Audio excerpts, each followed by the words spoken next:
Yes, sir. You already know what's going on. It's your girl, Miss Baby Cakes.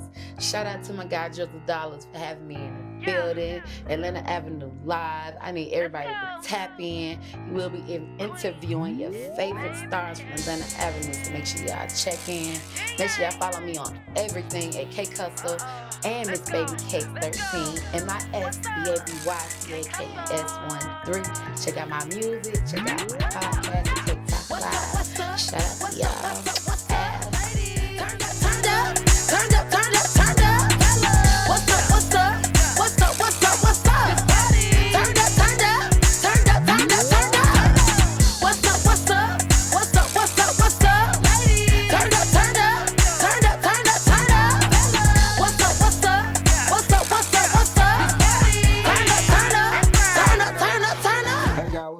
It's your boy Drizzle, aka Man. Y'all already know how I'm rocking like 2 cutout stocking.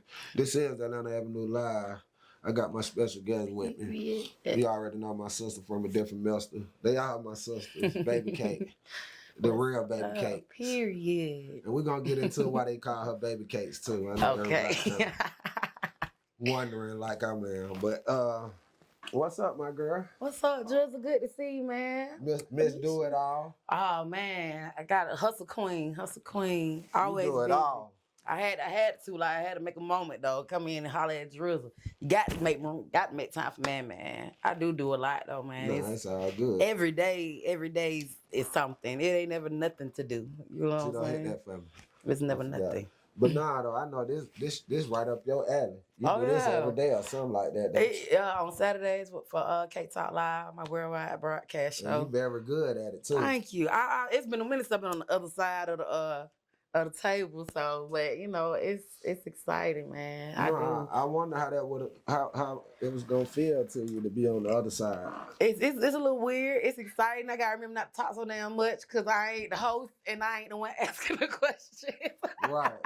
But it's cool though. I like it though because I still have to remember, even though I got like this business mindset of I'm always doing it. I have to remember like I'm an artist and I got so much stuff going on. I gotta remember to promote myself. You know what I'm saying? Right. I gotta remember to take a moment and go on the other side of the table so the people know who Baby Cakes is. So how it feel to be a star interviewing other stars?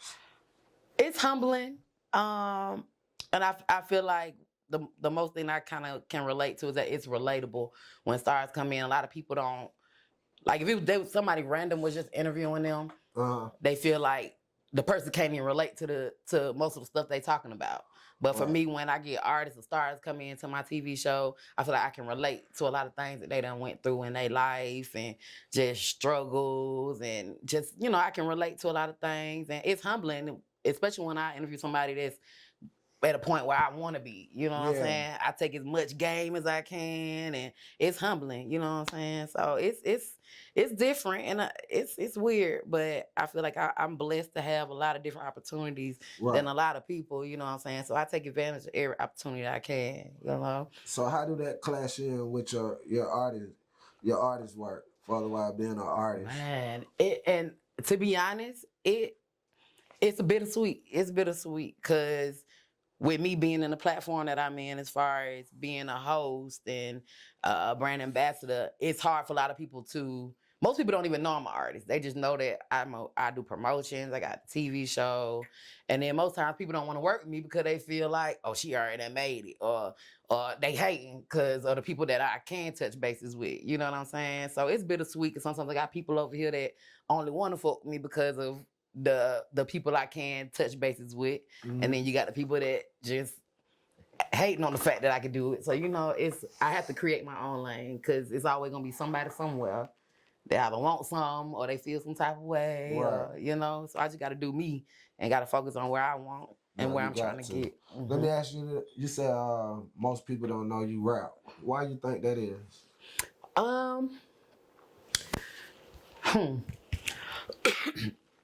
I got two answers for that.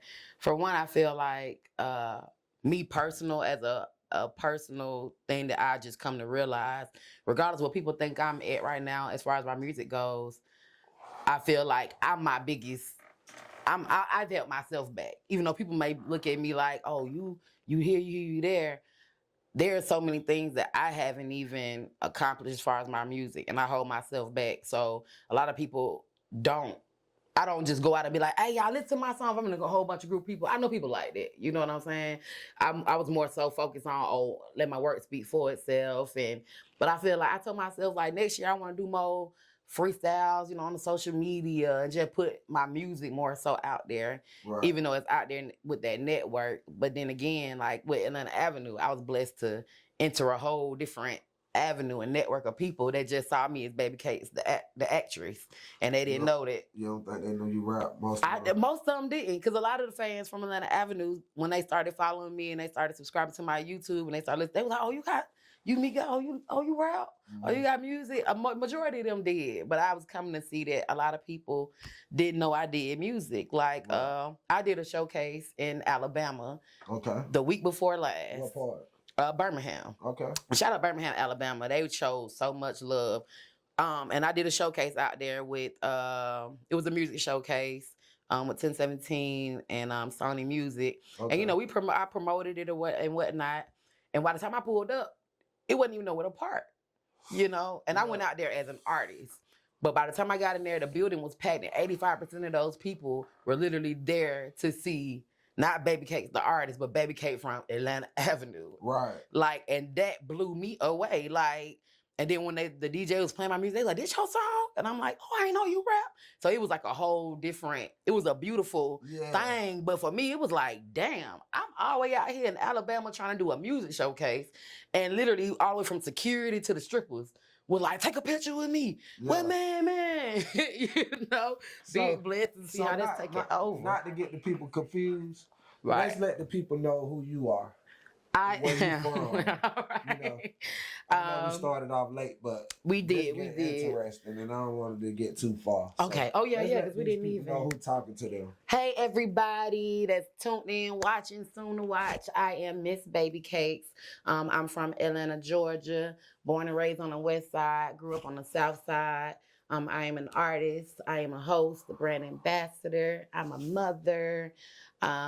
And I just do a plethora of a million things. And I have my own company, Cake Hustle Entertainment. I got DJs. We do it all in the city. And anything somebody need, hit me up. I may not be able to do it, but I can point you to the right direction, So, right. What about somebody want to get on the show? Oh yeah, Cake Talk Live. Each and every Saturday at 5:00. It's a worldwide broadcast. All y'all do is just tap in with me, DM me. If y'all follow my social media, or you can email me at Cake Talk Live. We do interviews. We do live performances. We do. We also take sponsors. I got clothing lines, and you don't even have to be an artist to be on Cake Talk Live. You can write books. You can be a chef. You can be a dancer. Anything if you have a platform, we can promote it.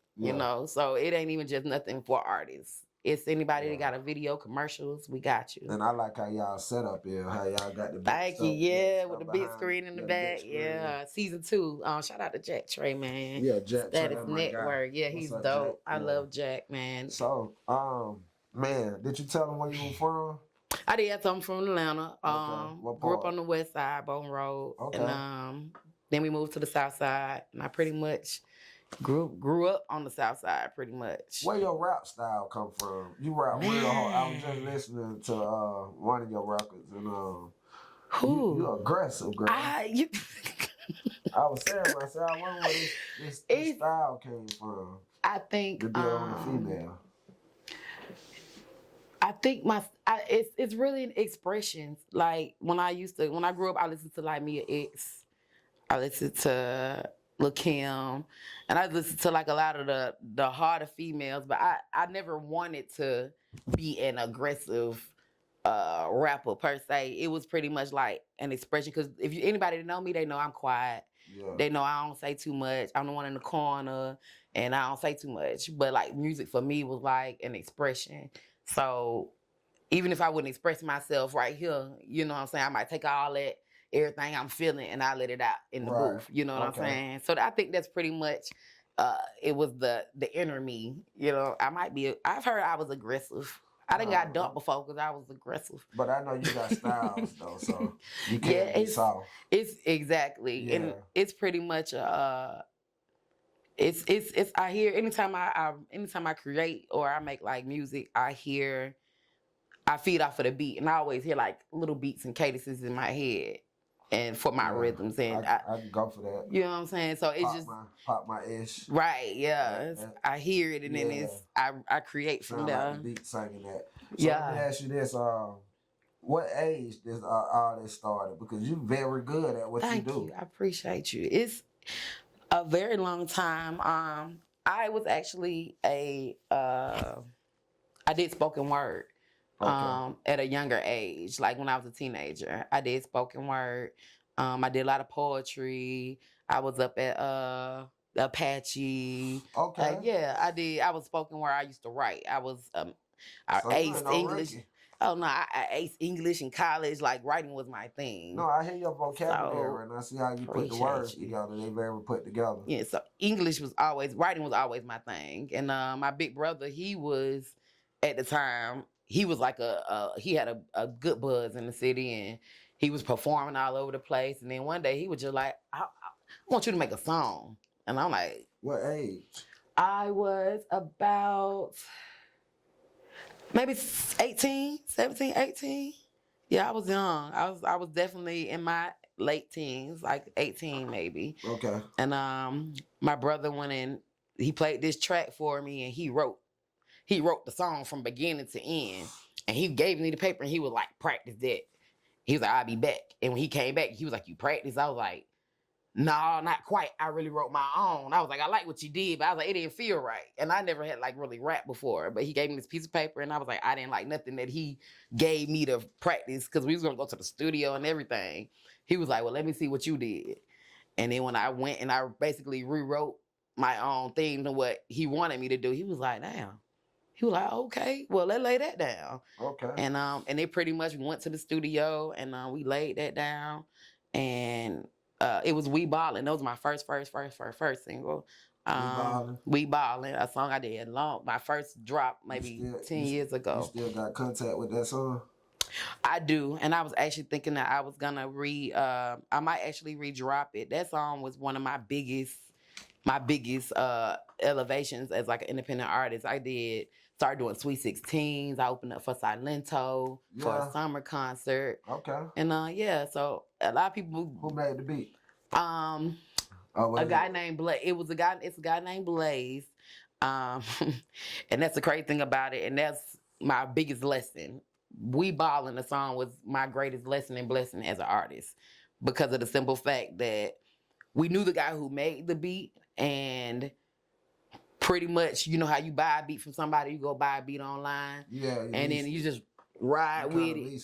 Right. So when the song actually got big buzz and we started having even interviews at the radio stations, all said and done, I ended up getting effed over, because once he knew the song was gonna go like to the radio stations, oh no, I want this for it, I want that for it, even though it was such and such friend, you know what I'm saying? You were like, oh nah, it became business, and me still being a rookie and not even really understanding the business like that, I missed out. You know what I'm saying? So it was like, even though that song got me a lot of places and it helped me elevate, I missed that on business. Because the radio station like, well, where's the paperwork and woo. Right. And I'm like, well, then my such and such friend, and even though when he got the paperwork for the song to be dropped on the radio station, he automatically was like, nah, I need my such and such stats. And we like, nigga, what? You been letting me do this song for 2 years? And he was like, nah, I need mine. And it was like, shit, me being an independent artist, little small budget, I couldn't afford to pay him what he wanted for that beat. Either or I could drop it, or he was just gonna get rich off of me if I just ran it the way, you know. And so I think that was my most important lesson as an independent artist. And I started moving different after that. So was that lesson effective to the point it helped you? Absolutely. It was, like I said, it was a blessing and a lesson, because if I would never even went through that, I wouldn't have really been eager to really learn about the business part of it, the paperwork. It's so much more behind making a song and going to jump up on the stage and just dropping my mixtape out. It's the paperwork behind it. You know what I'm saying? You with ASCAP, BMI? I'm with BMI. I'm with BMI. Yeah, I'm with BMI. Okay. And did that come out the fact that came after? That came after. So mind you, I'm running around recording this, performing this song. I'm getting buzzed. I'm getting booked for it. Birthday parties, skating rinks. Oh, I'm lit. But my little dumb ass didn't even know nothing about registrations, owning this and this and that. So here I am. The biggest lesson I could have learned was a whole year and a half worth of performing and doing everything that I was doing went down the drain. So you just jumped out there. I just jumped. Because I like to make music and I like to perform. I jumped. Was Apache the first places you ended up at? The Apache for me was like the first place that, because Apache was big. What was it? Spoken words or rap there?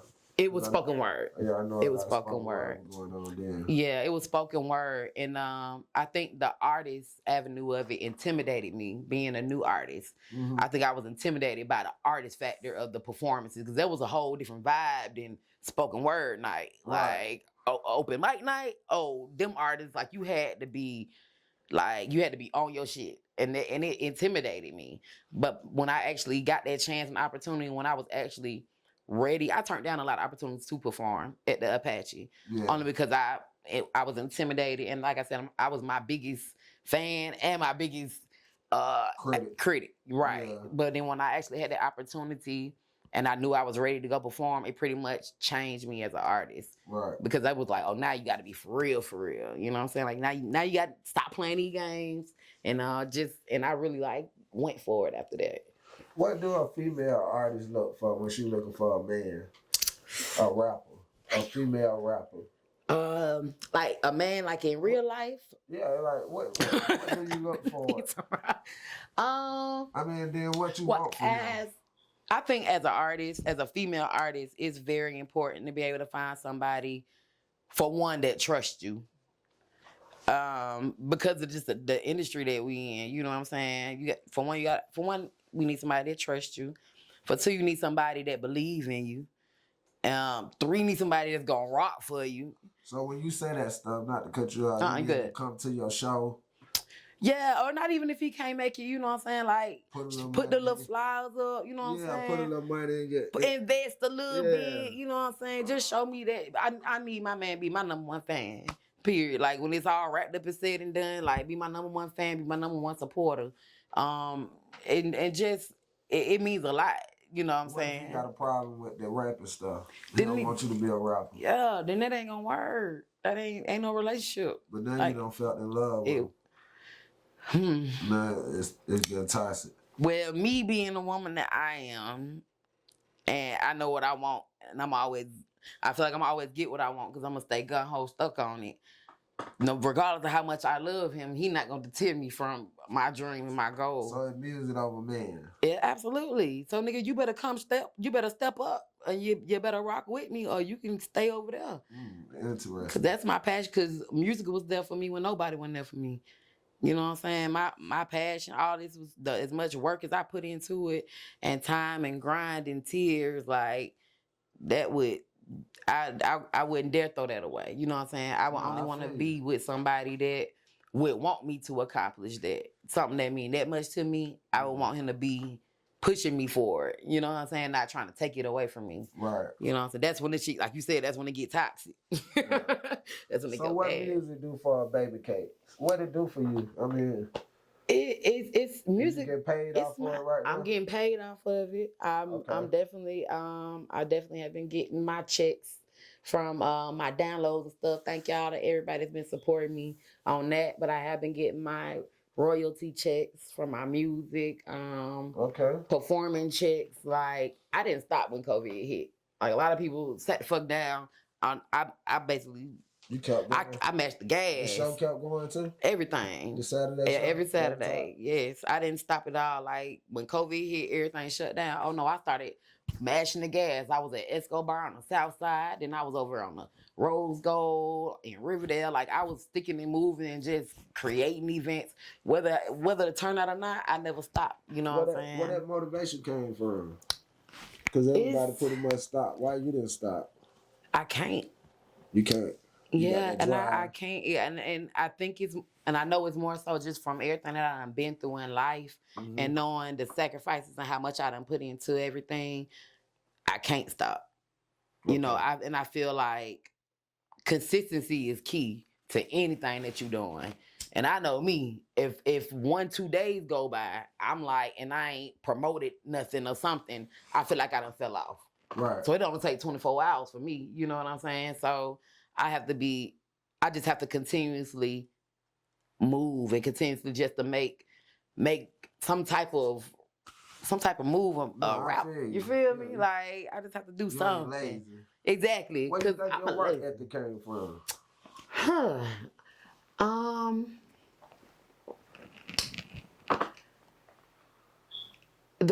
Honestly, the first thing that came to my mind was my daddy, my stepdad. Your stepdad? My stepdad, but I definitely consider him my father, my dad. He raised me since I was 2. All right. And ever since I can remember, and he still has his job till this day. My dad works 6 and 7, like every week, 7 days a week, and he does that every single day. And he's done that every single day since I can remember being a little girl. He'll leave the house at 12 and he'll get home at 1 in the morning, and he works every single day. Even if he's sick, he'll get up, no excuses. Right. And I can only respect that, especially coming from a man, you know what I'm saying, that's trying to take care of home. And my stepfather, I admire him so much because it's just me and my brother. He never even had kids of his own. But to watch him get up every single day and go to work 7 days a week and don't complain whether he's sick. I see him in a snot nose, but he trying to get up and put his work uniform on just to make sure we don't have a want or need for nothing. You know what I'm saying? So for me, just watching him and instilling that in me, you know what I'm saying? Like, it was like, I have to, you know what I'm saying? Because for him, he like, you got 2 college degrees, you work at a hospital, you a nurse. Like, he never questioned me wanting to be an artist. Yeah. It just had to make sense. You know what I'm saying? I want him to know that it's gonna pay off. You know what I'm saying? In the end. And I want him to see that I'm putting all my work into it. Like, if you want it, you're gonna work for it. You feel me? So you just brought home an award also. I did, man. I left mine at home. What was it for? My award was for best hip hop female artist. Matter of fact, I accepted it on your behalf. Also. Thank you, man. She did. I got the phone call and they told me that I had gotten it, and she did tell me that and shout out to Atlanta Avenue. She was like, yeah, she said that Drizzle had accepted for me, so I definitely want to say thank you for that. Right. But that award, I meant to bring it, but I keep it in my bag. I carry it around with me. And I took it out the bag the other day. No, that real. But it means a lot because I've been doing this for a very, very long time. And that's the first award that I've ever won. I've been nominated a lot. But that award means a lot. And I never looked for validation and nothing or nobody. But I didn't ask for it and I wasn't looking for it. And just to see that somebody somewhere is recognizing what I'm doing, it means a lot to me. So, no, that's real because right now what's going on, a lot of people dying and, getting a death certificate. Exactly. And we is getting rewarded right. for our work. Right. That's why I'm like, people getting sentences. Exactly. But listen, and I tell people all the time like that, it hit different, especially when you working and grinding and when you just chasing a dream, it means something. Like, it do. It does. And it ain't even about just a sense of validation, but like you said, people die. And I think about death. Like, appreciate me now. You know what I'm saying? No, that's real. Show me love now. Like you said, I accepted your award. There's somebody right now accepting somebody's obituary. Exactly. And death certificate. Exactly. And then there's somebody right now accepting somebody's paperwork. Right. He go at paperwork. Right. And it ain't no good feelings down behind the road. Right. We stepping up to the awards, the reward that we don't put in the work for. Exactly. But let me ask you this. Let's get into this baby cake. This Atlanta Avenue baby cake.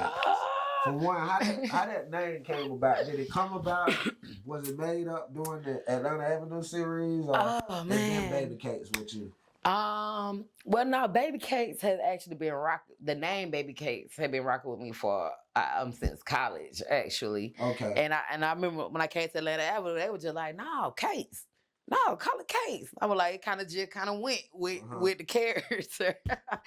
But my name Baby Cakes actually came from some friends I had in college. I used to be a big girl, like a real, real big girl. What you mean? Like a big, like I used to be fat. I used to be like 330 pounds. I was big. Get out of here. Yes, I was big. I was a big girl. Stepdaddy spoiled you. Listen, I was a big girl. I ate like I was heavy. Like what a picture. I have pictures. But you know the crazy thing about it? I took all my pictures out. Make sure you get the pictures. I do got a couple pictures. Okay, Tito, I'm gonna send them to you. We want to put them on the screen. Okay, I do have. I got a couple pictures I held on to. Before. Well, I mean, we want to see the before and after. Man, yes, I used to. My man, that's I was about crazy. 330 pounds. Yeah. You never know a person. You never know, and you yeah. You can tell they're big. I know. See that in you. 300. I was huge. Like you could. Like I had breathing issues. Hold on. We gotta talk about that.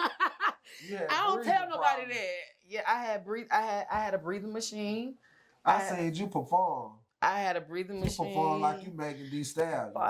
Listen, that's a long way to come, cause I was. You get out there and girl. Sheesh. You have been down and stay down rapping for I don't know how long. That endurance, my first time seeing you perform out there in Decatur. Oh man, I remember that was one of you were hosting. You were hosting too. Yeah, man. And you showed your butt out. I ain't never seen you in my life, man. Right. I said, damn. Thank you, Drizzle. You already handled yourself as a host. Right. When I seen you perform, I said, that lady here crazy. Say she put you up there. Right. I used up there shaking like you had the biggest booty. Period. No, you haven't your business. I be doing it, boy. Listen. But I want to talk about mean this, a lot. This 300-pound man. Yes. My whole life I was overweight. I was an overweight child. Yeah. I was overweight. Like I was one of them. Like I went through that whole, couldn't get no boyfriends. Like I was the big girl. What was that like? That was crazy. It was. No, be honest. What was that like? What was going through life as a big girl? Couldn't get a boyfriend. Man. It was. Ain't got many friends. But you know, the thing about it was I was popular. Like I had a lot of friends. I had a lot of friends. Inside. But inside it was. I talk about this all the time. Inside it was troubling at night. Very troubling. You know what I'm saying? Just to kind of like not to have that acceptance because of, you know what I'm saying? And then I was insecure. I had my own insecurities in my own ways. I can remember literally wearing this red thermal jacket all year long because I didn't like the way my arms looked like because my arms were so fat. Yeah. And like every little thing, I had so many insecurities, and I would have all these friends, but then I didn't accept myself at night. You know what I'm saying? So of course, every little thing would bother me. In high school, I think it was more so like I may accept whatever I'm getting from everybody, but then I know I might cry when I go home. You know what I'm saying? Like I was on flag team, color guard dance team, high school. And I think it hit me when my nickname in high school was Fat Snacks.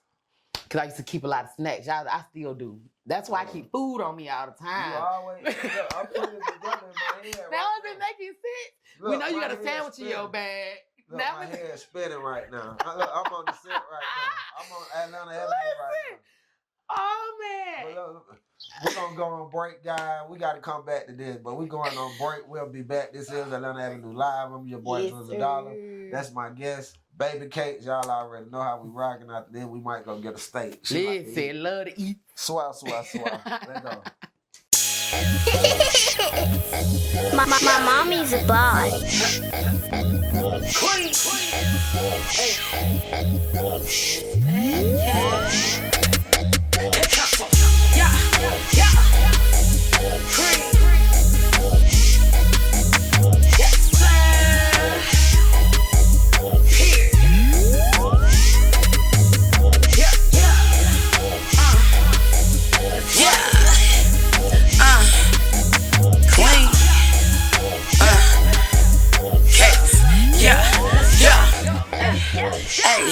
I'm a boss, I don't care how much it costs. See, you ain't a real boss if you never took no loss, right? All on the net, you see me, and you do what I do, wanna be me. I stayed on our grind, dedicated my time, and now when I see me. Stay down like... Hey guys, welcome back to Atlanta Avenue Live. I'm your boy Drizzle, aka Man. This is my special guest, Baby Cakes. Y'all already know. Hey guys, before we go any further, I want y'all to check out Atlanta Hair Delivery. These guys deliver in minutes to your door. Okay. You can contact these guys at on Instagram at Atlanta Hair Delivery. They do have a contact. 678-829-9633. These guys slanging clothing, wigs, frontals, bundles, no shedding, no tangling, no chemical smell, no problems. Sheesh. Delivered straight to your door. Hey guys, 15% off your first order. Use the code Atlanta Avenue. 15% off your first order. Use the code Atlanta Avenue. Swell. Let's get it, family. So, baby cake. Yes, sir. I'm looking up at the screen right now. I'm visualizing. Okay. 300 and Right. how much? 330 pounds. 329. And this a factual number. It was an actual factual number. This accurate. Yes, that is before I began my journey. So I'm looking at it. I'm looking at you right now. Me and the people looking at you right now. Picture look her. Look up that with me. Okay. That's the screen right there. Okay. I see. How do 329 pounds get to this? Okay. Whew. Well, sheesh. That was a lot. This is an important question. Think about it. Mm-hmm. How do 329 pounds get to, I'll probably say right now, you maybe be at probably 135, if that. Oh, thank you. If that. That's just my own We'll spot. take that number. That's just my own spot. I don't think you 135. I give you about 120. Oh man, thank you. I'm much heavier than that. But Yeah. that's close. Yeah. Last time I got on the scale, I was 150. Okay. Last time I checked, but who knows? Well, that's just me. But I take it. I like your number better. Let's how do you get down to 150? We could definitely dig into it. 150. That's like what, 179 knocked off? Yeah, almost 200 pounds, damn near.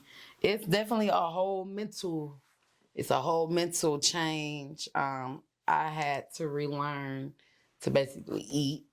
Well, it's a whole backstory behind it. I actually at 19 years old, I basically ran into a lot of medical issues. Uh-huh. Type 2 diabetes. I had the highest critical blood pressure a teenager at 19 could have. I had breathing issues. I had a breathing machine, sleep apnea. Oh, it got serious. I was down in college. You about to die. Yeah, and I didn't know it. I'm just living life. I'm in college. I stayed off of campus. I had my own little apartment. I had a little apartment because I worked all summer long before that, and I paid up an apartment down at my college for a whole year. Okay. So, I'm living, staying by myself. I had like eating a little... up everything. Listen, grocery store. We had a party. I had that made some food. Right. Everybody left. The room starts to spin as I'm washing dishes. Uh-huh. And I started getting dizzy. So I'm like, I'm just going to go lay down for a minute. And I went and laid down. And I believe, to me, it's like, I don't know if I fell asleep or I blacked out. But when I woke up, the pillowcase was full of blood. And when I sat up, my nose was gushing. Blood just running. Uh-huh. Went to the bathroom. I probably used like 2 rolls of tissue to try to stop the blood. And I had a boyfriend at the time. I actually had a fiance at the time. Okay. In college, I had a fiance. I had called him back because I was like, I didn't feel good. And I called him, then I called 911. Next thing I knew, I woke up.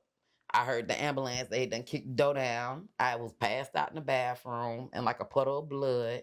My blood pressure was like 230 over 215, like finna stroke out, finna die. And went to the hospital, and pretty much the doctor was like, yo, you finna tap out at 19 at 330 pounds. Like, we got to do something fast. So eventually I ended up going, I started taking a lot of dietary classes and therapy, mental classes as well. And eventually I ended up having surgery for a fast pace to lose weight because I was so sick.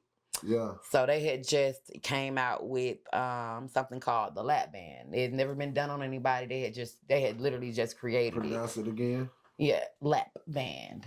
Lap band. Mm-hmm. Gotcha. And my doctor just happened to be a student who was studying on this particular gastric bypass device. So I ended up becoming a test subject for this because they always had gastric bypass, but I didn't want my stomach to be cut. Like I didn't want no permanent changes that can. And I know people who've died from gastric bypass, cutting the stomach and all of that, and I was scared and I didn't want to do that.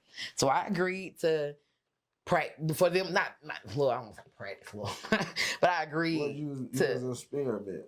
I was an experiment. Yeah. But it was like, hey, even if you don't do it, you're gonna die. So it was like a 50-50 chance. So I was like, okay. And I went in and I had the procedure at 19 years old for the lap band. It's basically like a little it's like a plastic piece and they basically clamp it around your stomach. And it's like a little, you wanna touch it? No. You crazy. Nobody saying, but it's like a little port right here. And they it's basically a port right there. It's visible. No, it's just a scar. You can feel it though. You see. I feel it. You feel it? Yeah. Yeah. It's a port in here that's implanted. You tell your boyfriend that?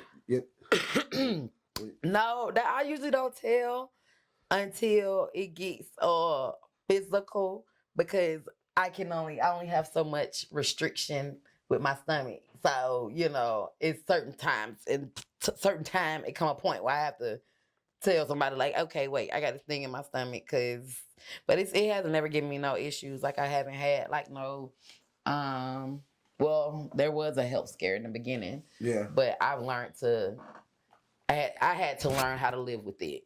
You know what I'm saying? Like that was the biggest factor. I can only eat so much. I can only do so much. I can only drink so much. I can't eat certain things. Like I probably went a couple years. I probably went like a year and a half with no soda, no bread, no fried foods. Yeah, if it didn't dissolve right, I wasn't eating it. So no red meats. It was like chicken and fish for like a year. But then it basically reprogrammed me to eat healthier anyway. Right. And I can only eat so much. Like right now, my stomach is probably like the size of a 3-year-old stomach.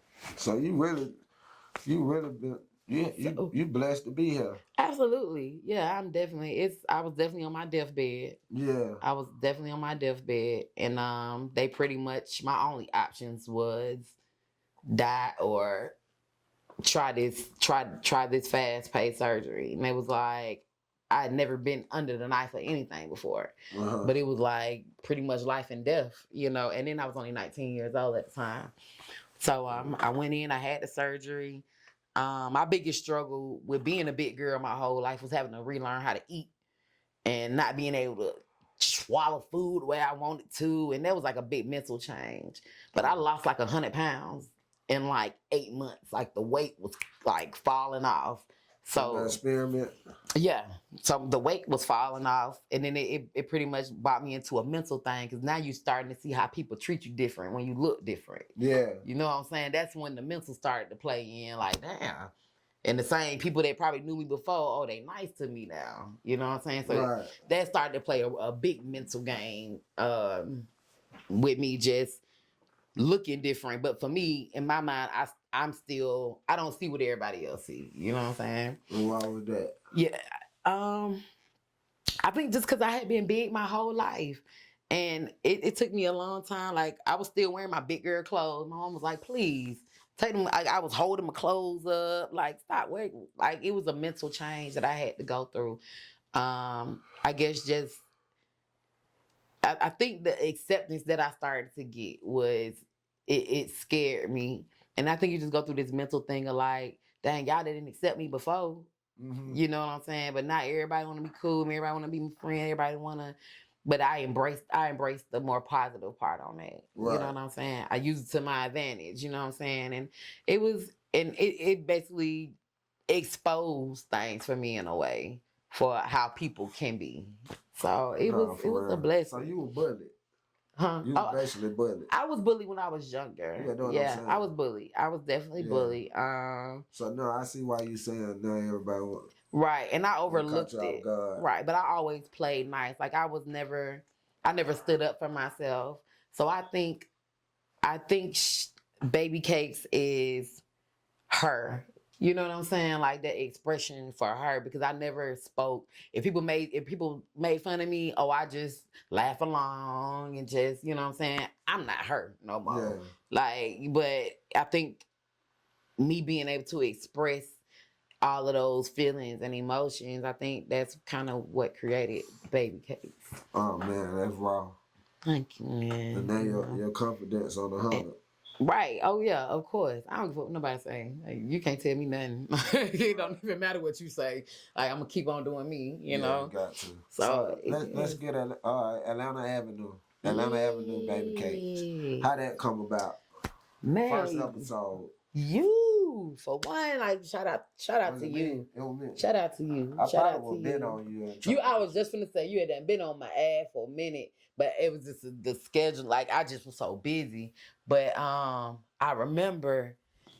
I know we went to Birthday Bash that year, and the people was going crazy over you. I'm like, they was from the outside to the inside. Like we barely made it in. And I'm just like, and then that I knew about all your moves. I knew about all the avenues that you had with the films and everything. But I think that was just kind of like, dang, man, like it solidified. And I'm like, I think when German introduced you to me, I knew you as Drizzle Dollar, like the artist. Yeah. But I didn't realize how major the film world was for you. Right. And I remember I wanted to start branching out and doing more because I had finally became comfortable like music wise. So I was like, well, let me. I can't remember how that night happened. I think you had just happened to call me because you always hit me up. And then I try to make it and I never make it. I always said to myself, I thought she's scared of the camera. And that might have been that might have been Man, that might have been a thing too though. It might have been. Look at the thing and one hit back. Right. She just looked at it. Well, she gonna respond? I'd probably be scared. I probably was scared. You would tell me you gonna try to come. And I know that word try. Try. When they say they gonna try, they ain't gonna try at all. You gonna do it. Try a lie. Take the T off and put a L on it. Lie. I ain't never think about it like that. I probably was so scared of that camera. But I can remember this particular night though. I was like, you had hit me up. My first scene was episode, I want to say 46. Darn, you waited that long? No, it wasn't that late in. No, ain't no way. No, it wasn't that late in. You had a hell of a role though, but man, listen. I know it wasn't no episode 46. It wasn't 46. I'm tripping. Not. It definitely wasn't that late. I was way back when. Yeah. Well, I don't know what for. I don't know. I probably because somebody was just watching the episode. That's why I thought about it. But tell me, you was one of the ones got shot. I get shot in Atlanta Avenue? I did got shot a couple times in Atlanta Avenue. You had a raw one. Y'all had me. I had a Polar Cake from Atlanta Avenue. Kate from Bucket too now. But listen now, Kate, she was strong though. Kate she was a rider, man. She was I think I got shot like twice. I got beat up. I got kidnapped. I got pistol whipped. That's part of life, man. Right. But I was bucking though. I was bucking. Listen, I was bucking though. Like it's kind of hard to beat the home team. Exactly. Yeah. And didn't want to join them. I think you and Nunu had a real problem with each other. Man, yeah, Nunu, man. I came through trying to goddamn man. Nobody stuff what Nunu talking about, man. Now Nunu was not having that. I think after I finally started, I got like my official character in line, and I started doing scenes with Nunu. I jumped off the bridge early. Like I jumped off the bridge in Atlanta. You and Yoshi did y'all thing. Me and Yoshi, yeah. Shout out to Yoshi, you man. And Yoshi did y'all thing. I jumped off the bridge. I think I got shot like early in. Nunu popped me right in the leg. I came back though. I said, don't kill me off yet, y'all. So what a Baby Cake DM look like these days? Man, listen. Coming from Atlanta Avenue, 100 episodes, historically. What crazy. a Baby Cake DM look like, and ridiculous. What people talking about right now? Listen, I have a lot of social media pages, and there's guaranteed to be a whole handful percentage of each one of them with somebody trying to talk about Atlanta Avenue. They definitely give us our flowers on Atlanta Avenue, and they love, like, just the love I get. And is major, and the DMs is crazy. Everybody want to sing. Everybody, y'all gonna do the, hey man, hey, what they saying? They're saying, like, well, for one, hey, I got some runts. No, we ain't got no runts. I don't have no runts. So they hit you up for rent. Right, everybody, listen. I was up the street the other day. Every time I hit Campbellton, I had a little boy. One of the little water boys was going crazy. Yeah. Look, I don't know them water boys. They know what's going on. Yeah. He was like, no, I don't even want no dollar. Give me some rents. Boy, here, take the dollar. Yeah. Right. But yeah, a lot of people are begging and asking. They want more. You know, they want more. They definitely want more. Like, I had a couple people tell me they're watching it again. They more definitely going back to watch it again. They get the best. Right, exactly. But you think the movie would make sense? I think the movie. Absolutely. I think I get at least. I definitely get hit up every day with a question of, are we gonna do a movie? They're gonna bring it back, and I would love to do a movie. I would love to be a part of the movie. We gonna do the movie. We gonna do the movie. Period. Let me ask you this though: when you out in public, what is that attention like? Just coming off Atlanta Avenue and just being a part of that and people knowing that you're a part of it. It's fun. It's crazy. It's sometimes it's surreal. Like, just to even. Cause you know me, I'm not even in that mind state. Somebody be staring at me, I be like, what they staring at? But then they happen to turn out to be a whole fan. Like, I know you, you pancakes. And I'm like, dang, man. Like, it's in that mind state. I ain't in that mind. I'm in defense mode. Like, what they looking at? What they staring at? But then I had to realize. And then when I have to realize now that, like, a lot of people notice me. So I have to remember that. Like, and it's a blessing. Like, and it's definitely a blessing to even see that all the hard work and things that we doing is even gets that amount of attention. You know what I'm saying? And I appreciate y'all. You and your cheese, man. I love cheese, and I definitely appreciate you for even allowing me to be a part of that journey. Oh no, but it's crazy. Like, I was on the side. I be going to go DoorDash, man. I went and dashed the other day. That was my first and last day. I went to go DoorDash, knocked on the door. That man went to baby, Atlanta Avenue at the door. I'm like, sorry. I said, okay, I can't do this for fun. Like, okay, I said I can't do this shit for fun. But oh man. Atlanta Avenue at the door, baby. I was like, oh man. And it don't dawn on me because I literally just go day by day and just do me. You know what I'm saying? You about like me. I be out there, them folk calling me, and, you know, and it be genuine people too. It do. And they really like more.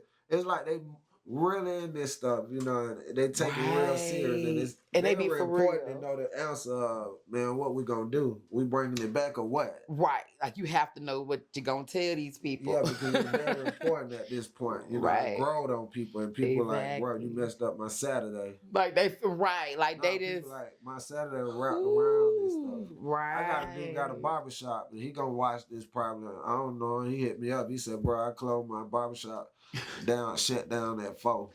Don't that happen at 4. I believe it. Oh, you know what I mean? I believe it. Atlanta Avenue. Even in Florida. Let me ask you this. How do they help your music, baby Kate?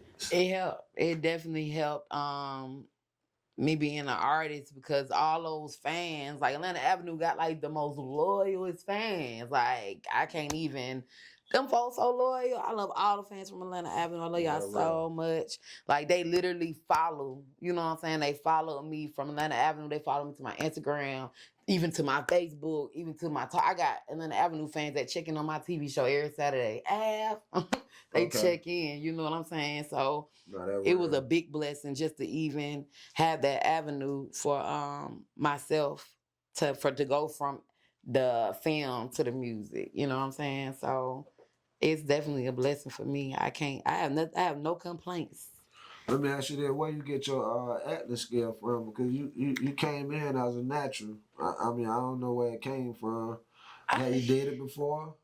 I used to younger, I did. I used to do plays for the church. Okay. We always did stage plays, and in school, like coming up in middle school, I always auditioned to be in a play and have roles and all the school plays and stuff. And when I was in middle school, maybe 12 or 13, I actually had got picked up by this station. I think it was like Channel 13 or something like that back then. And they had like a broadcast on the actual television network. And they were starting this program for teens. And I basically was part of this program. It was called Teen Beat Reporters. And they ended up giving me my own TV show called The Real Deal on the Real. And I did movie reviews. And the show came on Channel 13 like Fridays at like 7 p.m. And I can remember, and I did movie premieres. And I can remember my first movie premiere was Deliver Us from Eva. And I got to meet LL Cool J. And yeah, it was at the Magic Johnson Theater. I can remember, and they came to my middle school, and they pulled up picked me up in the limousine and made me look real cool in front of everybody at the school. And I also did the Dr. Doolittle. This is that era. Whenever Dr. Doolittle dropped, I met Lil Zane way back when that movie dropped. I can remember, and I was doing that television podcast, and things were going good, and I was doing like little acting stuff, like doing like little extras and like TV stuff. And so that was a naturalness coming. Yeah, I did it a while, and then I said something. She know how to. So I you got on appreciate set, that. you had already knew what to do. Just breathe and relax. Yeah, just let it go. You said you did something with Lil Zane. Yeah, did you get a chance to meet him episode 50? I did. Did he recognize you? I didn't even bring it up, to be honest. I didn't even bring it up to him. I didn't bring it up, but we did chop it up. We got some pictures and some videos and stuff. So yeah, and I recently saw him again at the BMF premiere. Very humble dude. Yeah, he's very sweet, very humble. He's amazing. Yeah, I like him. Anytime I do see him, it's not even a Yeah, I like he him. walk up and he'll speak. You know what I'm saying? He's very humble and, guy, very humble. He said, Drizzle, just let me know what I need to do. Right, came and kicked it with everybody. And anytime I do see him, he's like just utmost respect. He's amazing. Yeah. And you know what I like about people like that who've been on that platform, been up there, you know, they respect, they love people. You know? Right. He could have easily told me what to do. Right. He allowed me to tell him what to do. Exactly. You know, direct him. Right. So and that means a lot. Like that kind of stuff. I respect that. Exactly. Because I can remember like being a little girl when he was in the movies and stuff, like crushing. Like he most definitely had the girls. Yeah, the girls, like it was like, I love he had them. But just to meet him. He got them now. He has a bag. He still got it. Yes. And he's the most humble guy. We went to that BMF party, and my people's, everybody, it was like a big section in the middle. My people's on this side, and when he showed up, his people's on this side, and it was a rope. And when he got there, you know, we was all taking pictures and stuff, and he moved the rope thing out of the way. He was like, nah. He was like, we can all mix in together. So just blessings. He's a great guy. Great guy. I love him. He's dope. Yeah. So let me ask you this: what was your experience like being on 100 episode amazing web series? Amazing. That literally for me that took me places, and it was an experience that I never thought I could have. I'm overly joyed and blessed that I was even able to have that. You know what I'm saying? And I know and then I realized how major it was, because I'm always humble about everything that I'm doing. My phone ring every day. People from all over Florida, Texas, like, and it's really, really a serious movement. You know what I'm saying? And for me to just be able to be a part of that is a blessing. You know, and it's for me, this really like one of them moments where I'm like, I'll never forget. Like Atlanta Avenue part of me. You know what I'm saying? Yes. Like I'm always stick and move. You know what I'm saying? Like it's always Atlanta Avenue. Do you miss it? I miss it. I do. What you miss about it? I miss the cast. You miss the cast? I miss the cast. We all like family, man. We like family. We right? like family. Anytime we all get together, like you have to be a family to be able to sit around people for hours and hours and hours. Like right. we could get in our car and go somewhere until we ready to whatever. But it was the fact that we would just literally sit there with each other and we'll rock it out with each other. Get food, whatever the case may be. It was always good vibes. It was always a beautiful vibe. I would look forward to it. Yeah, and that one day out the week was very expected. Exactly. It was expected, you know. And, I think, man, God just allowed us to be us and do us. Right. And I think the kind of people who He allowed to come around were just them humble people. Right. And it happened when it needed to happen. And I know for a fact that I think we could do it again though if we had to. Yeah, I think it would definitely work. Just because we know we did it already. But I think people would take it more serious. Right. Now. I think people are just now, the crazy thing about people are just now really, even though it had that, like we still got it going, people just now realizing, you know what I'm saying? But I think that's what we needed. We needed to do them 100 episodes and then step back and let the people take it in. Like, look at what the hell is going on. We don't want to water it. Exactly. What I'm trying to tell them, I know the game, the system. Mm-hmm. You can water something down, you know, and I ain't want to water it down. Right. That's like doing an open mic every single. Let me let y'all rest on these right quick. Right. And marinate on these because you're going to have to go back and watch this stuff again. Right. Exactly. Yeah. You let them want it. They build that anticipation. On that Saturday, so you rush this to get the next Saturday. Right. Yeah, so need that anticipation. They don't know what we doing, but I do. Right, of course. The thing about this stuff is, this stuff like basketball. You know what I mean? You got to score. Exactly. You know what I mean? I ain't looking for no foul. I ain't looking for no fouls. You know, so that's the last thing I want to do, make a foul. Patience come abundance. I'm going to have a couple more questions for you, but right now we about to go on break. You already know it's handled. This your boy Drizzle Dollar, a.k.a. Man. This is Atlanta Avenue Live. Shout out to Baby Kate. You know how she rocking. Swah. The rent way, too.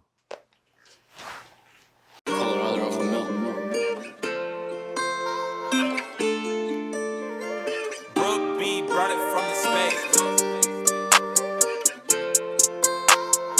Oh yeah, Zach, this the one for sure.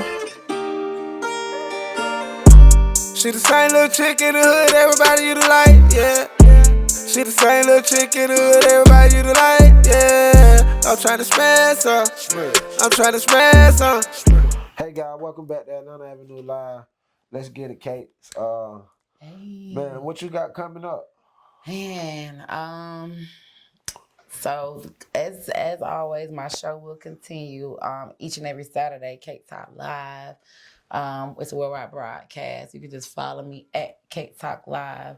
5 o'clock each and every Saturday. Artists tap in with me. Entrepreneurs, vendors, anybody tap in with me on that.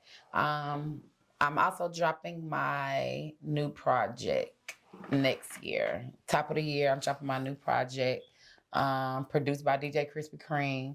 And I'm also gonna feature my single on there, Pop My Shit, from Riverdale Shouty. Shout out my guy, happy birthday to him too. Okay. But I'm gonna drop my new project.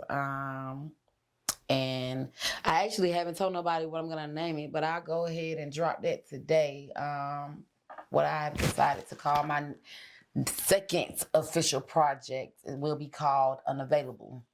Unavailable. Why unavailable? After just pretty much my path and my journey that I've gone through, I realized that all the hurt and the pain and disappointments and anything that just didn't work out for me in my life only came because I was just too available for people. Mm-hmm. I was just always there for people. I was always picking up the phone for people. I was always there for people. But then when I realized I needed somebody, they was unavailable. So now I'm unavailable. And my next project, I'm so excited. I got some dope features on there. I got one from D-Rock Yin Yang. And I'm just working with a lot of dope people You said Yin Yang? Yin One of the Yang. twins? Yeah, D-Rock, Okay, yeah. that big. And I'm also working on something else. I'm trying to get Kane Okay. on a track with and DJ Unk. So the full vibe in the field's gonna be like a new Atlanta vibe. Why them particular artists? Those particular artists, for one, they're very humble. They're very humble guys. And I feel like they had major impact when they was at the top. Like, I feel like those are them artists where you feel like kids these days will never know type artists. You know what I'm saying? Like, but that's for our generation. You know what I'm saying? Like we'll hear some Yin Yang or some DJ Unk some, and then we gonna rock to it. That's my guy. But the kids these days will just be like, man, it's, you know. But I definitely am bringing like a brand new feel and a whole new vibe, and I'm definitely elevated as an artist. Like I feel like this project is pretty much a definition of knowing who I am. Right. And knowing what I want and everything out of life. And sometimes to manifest and get that abundance, you got to be unavailable for people. No, you got to. I like that. So, that big. I just dropped it right here. I ain't even told nobody, but yeah. Today's locked in. What you mean? Is that it just dropped? I'm saying like the official name. Like everybody's been asking me what I'm gonna name my next project. Okay. So where they gonna be able to find this project at when it do drop? It will be on all major platforms. All major platforms. Yes, it's gonna be on all major platforms along with the music I got in now. If anybody just go Google or go to my YouTube, Queen Cakes. Even like, you know, y'all be on your Instagrams when y'all do y'all stories, type in Miss Baby Cakes, Queen Cakes, and my music will pop up. But everything's gonna be on all platforms for download, purchase, streaming, everything. But hopefully this, I definitely have big faith in this project. Shout out to DJ Krispy Kreme. I believe this one gonna be the one, you know, that take it through the next level. So. No. You got any visuals and anything like that? I did just drop the feature song Pop My Issues on there, and that official video is up. That official video is out on all platforms right now, and we are preparing to shoot another video right before the release. So I'm gonna have a release party. Of course, after the listening party, I'm gonna let you know when I'm having that. But the release party is gonna be major, so I definitely gonna have a lot of media in the building. It's gonna be a whole dope vibe. We putting it together now, so.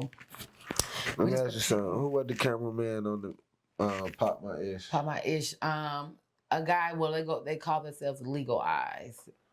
Legal Eyes. They nice. They nice, right? Yeah, they nice. Yeah, shout out to them, man.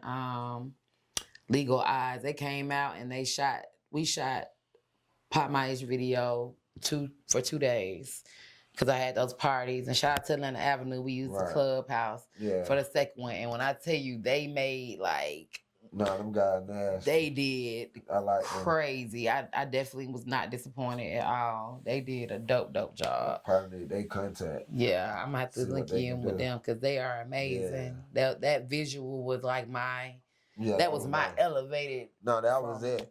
They did their thing. Yes. They gave you a look. That particular video right there. I'm actually finna make some moves with that one. Yeah, well, definitely. So we can see some things pop because those guys definitely did their thing. So Baby Cakes, let's get these people a shout out, man. Get all you people a shout out, you know. Let's run it down. All right, shout out to everybody that's tuned in right now. Shout out to y'all, YouTube, my lives, everybody lives. Shout out to all my fans, my supporters.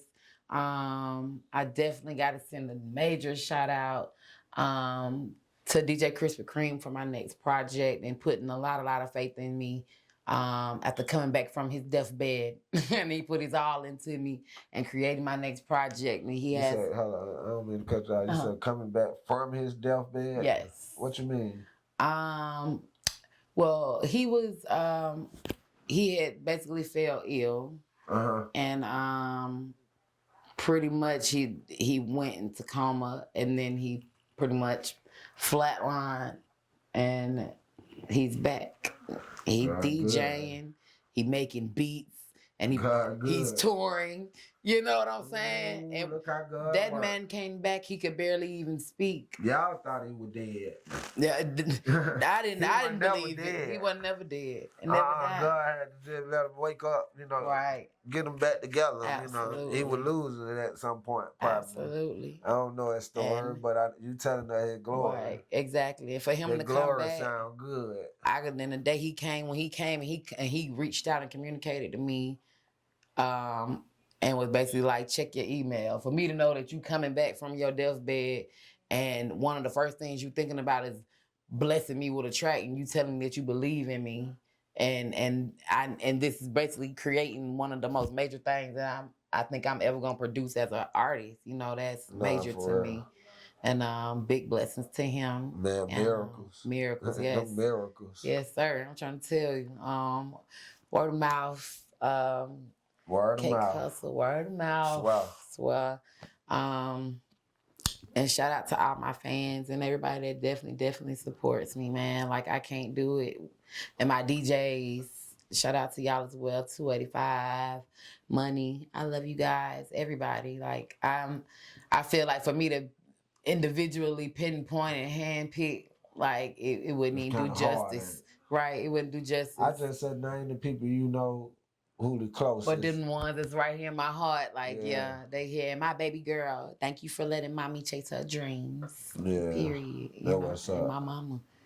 Well, Hey. that was a good one, Baby Cakes. Thank you, Drizzle. You Thank you for told them having where me. they can find you at.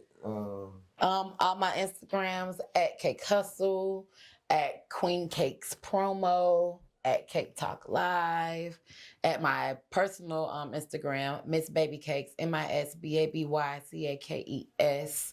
And y'all can just follow me. My YouTube is Queen Cakes. And everything pretty much the same. You type in Cake Hustle on Google, I should pop up. Cake Hustle ENT, Miss Baby Cakes. Pop up like an ad. Period. Y'all already know, man. This is Atlanta Avenue Live. I'm your boy Drizzle Dollar, a.k.a. Man. Shout out to Baby Cake for stopping through. Appreciate that love. Love you. That swell love. Swell. Called her this morning like they here on the show. She didn't even know she was on the show. Put her on the show, on the spot. Hello. Look, they know you were coming. They was already prepared for you. Hey man, we appreciate y'all. Shout out to Icon Vision. Shout out to all our fans, our family, our SWAT family. 6 to 10, we're going to do it again. Atlanta Avenue, the movie coming, guys. Get ready for that. New on the way. Hey. The trail out there. See y'all. Happy holidays. My mommy's a boss.